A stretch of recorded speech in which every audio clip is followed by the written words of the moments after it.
Ka jingalang jong kenhun menteri ka jela ka balalong ha ka shipho trik kalalingkon hapulo orchid sora kala Mynjur ban kyntiew ya ka bai nong sngi jong nongtrei bylla haki kamte jingte bat ban pen klan ya ka jingyo lum khajana ka ban a jingmentoi ki palat prapasan hajar ngut ki nongtrei bylla sngi ha ka jela Meghalaya.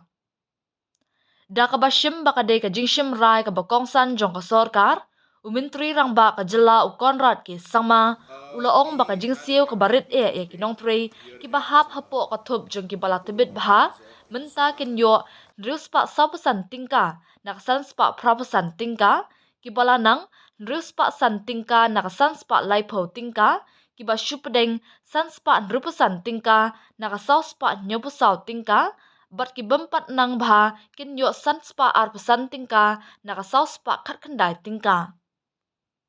Ulaong ru babaro kidei ben pentre kam ya kani ka dor thamai balada ambut renti ya kani ka jing betha lakentu bakin pha da ka jing ujor syakatrat labor khnang ban le ya badan kam kat kum ka an nalor kata ula pentep ru ba ka kinhun menteri kala Mynjur na ka benta ban penkla ya ki kindon jongka the Meghalaya Buildings and Other Construction Workers Regulation and Employment Condition Rules 2008.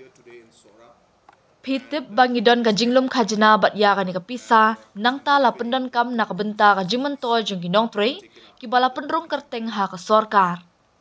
Kumba prapo hajar ne prapasan hajar ngut naki kidon ki bala pendrong kerteng.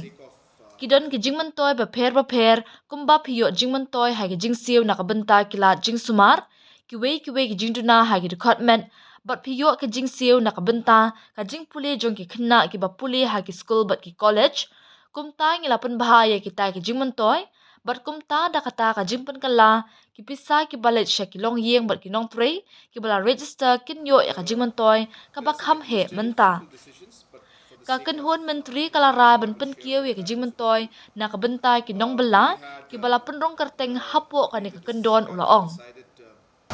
The cabinet has revised the floor rates of minimum wage in Meghalaya today, so those amounts have been increased.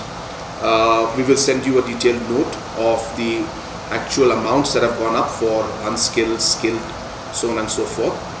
So the minimum wage for the state has been increased, and that was a very important decision taken today.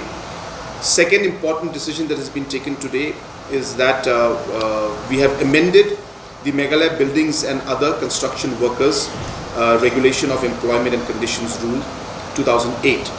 Now, you're aware that we are having a labor cess amount that is collected, and this amount then is used for the benefit of the laborers. And these are laborers who are registered with the government, and about 85,000 of them are registered. There are different benefits, like you get benefits for medical payments, you get benefits if there's some other disabilities. You get payments also for education of children, studying in schools, colleges. So we have enhanced those benefits today. And so with that now, the amendment, the amounts that are going to go to the families and the laborers who are registered under this particular rules, they will get higher benefits now. So details, there are too many of them. We'll send them in a note or something. But I would like to inform you that the cabinet has today decided to increase the benefits for the laborers who are registered under these particular rules.